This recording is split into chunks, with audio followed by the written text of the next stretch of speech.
The Catholic Morning Show.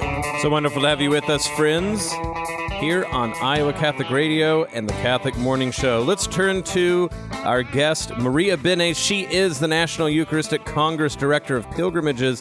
Folks, pilgrimage essential to the life of the Catholic, and we want to get into what it's like to be part of a unique and historical pilgrimage here on the 250th anniversary of the United States. Maria, thank you for coming on the Catholic Morning Show. Thanks so much for having me. Good morning. It's wonderful to have you again. Of course, we had a chance to talk to you before all of this started. Now that it's done, first of all, how are you feeling? Have you recovered sufficiently yet from such an intensive walk across the eastern seaboard of the United States? Great question. So I should clarify, I'm too old to be a perpetual pilgrim, so I don't go the whole way with them, but I pop in and out. But in answer to your question, I call the week after the pilgrimage is finished each summer my hibernation week, so catching up on lots of rest. Well, we're glad that you got out of hibernation to come speak with us. So for folks that didn't get a chance to hear the absolute extent of the 2026 National Eucharistic Pilgrimage, could you fill people in on what exactly that was and what it looked like? Yeah, so we really wanted to do something in honor of our nation's 250th birthday, and we thought it would be so neat to not only celebrate the history of Catholicism in our country, but to really bring our Eucharistic Lord to so many historic places, to really provide unity and healing for our country during this historic year. And so we had lots of amazing stops. We started at the Our Lady of the Leche Shrine in the Diocese of St. Augustine, close to where the very first documented Mass in our country was, and then went all the way north across the eastern seaboard, all the way up to Maine, then back down into Boston, where we processed with Jesus along the Freedom Trail, past Paul Revere's house and some other historic places, and then ended over 4th of July weekend in the Archdiocese of Philadelphia. Another really cool stop went to the Archdiocese of Washington and the Diocese of Arlington over Corpus Christi weekend, and one of the things we did was a priest carried our Eucharistic Lord up to the George Washington Monument and did a special blessing of our whole nation, which was really historic.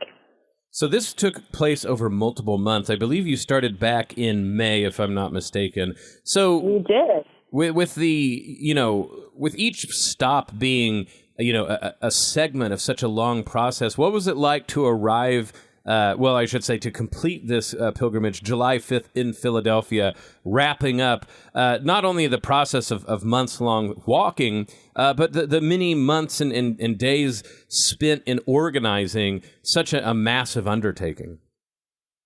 Yeah, it's always just so beautiful each summer to see the fruits of the hard work and all the Zoom calls and all the spreadsheets and trainings. The perpetual pilgrims go through months of training to prepare for this. And so we're always just so grateful to then really see and hear the glory stories from across the nation. A really cool ending this summer was Pope Leo XIV himself gave a video address to the pilgrimage before the closing Mass on July 5th, and that was also really neat.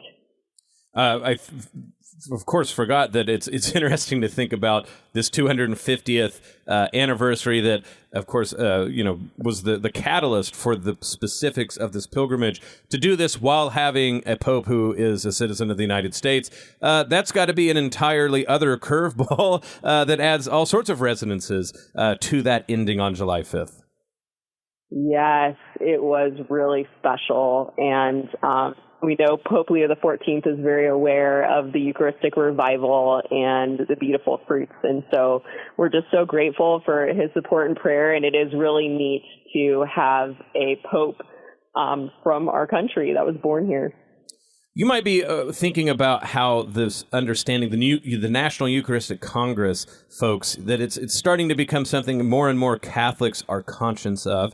But just in case you might not understand what National Eucharistic Congress means and what this has to do with pilgrimages, we have Maria Benes here, who is the Director of Pilgrimages, to explain that. Maria, if you don't mind indulging us in that, where did this all start even before the pilgrimage? with the National Eucharistic Congress, and how is it things like this pilgrimage is as an outgrowth of that initial event?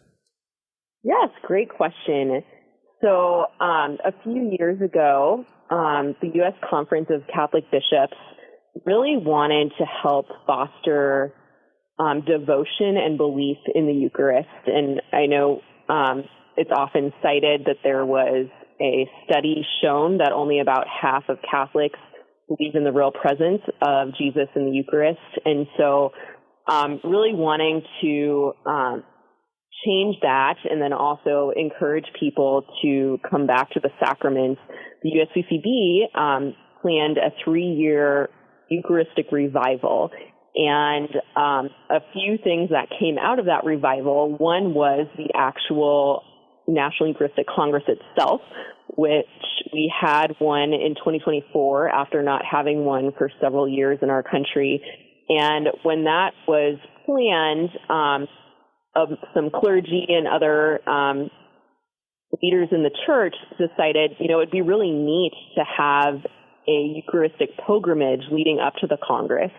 And so we're privileged to plan part of the first ever Eucharistic pilgrimage of this scale, to our knowledge, anywhere in the world, actually. So in 2024, there were 4 routes that made the shape of the cross over our country that then all concluded at Indianapolis at the start of the Congress. And it was just such a beautiful experience that the bishops and our Congress team said, we need to keep all of this momentum going. And so now the hope is to do a Eucharistic pilgrimage every year. And then, as you may know, the next Eucharistic Congress will be in 2029. So as we're working towards that 2029, beyond the fact that maybe a listener out there is putting it down on their calendar to think in 3 years, what might they be able to do? When it comes to pilgrimage as a spiritual reality, for someone in the pews, for that listener right now who's hearing about pilgrimages, and it's important enough that there's an entire Eucharistic Congress that plans a pilgrimage every year. What is it about pilgrimage that is so special and unique to our Catholic faith that ties together this impulse to make the Eucharist more real, more concrete in people's life? Yes, we really do bring our Eucharistic Lord everywhere during the Eucharistic pilgrimage. We process with him in the streets.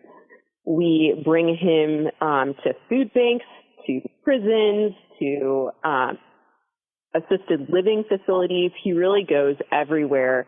And so it's a way to be able to provide opportunities for Eucharistic encounter for people that maybe aren't Catholic or that have left the Catholic faith.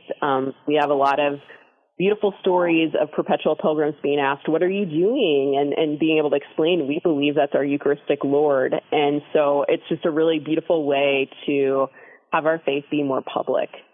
The real presence is something important for every Catholic. And maybe you out there listening, you know that we believe in the real presence of the Eucharist, but maybe it's hard to conceptualize what that means. We're speaking with Maria Benes, who is the Director of Pilgrimages for the National Eucharistic Pilgrimage, the 2026 one that just wrapped up July 5th in Philadelphia. Maria, do you think it's precisely by connecting not only the pilgrimage tradition, but going through the physical places here in our country that helps that real presence become something that's not just a concept, but a lived reality? Yes, definitely.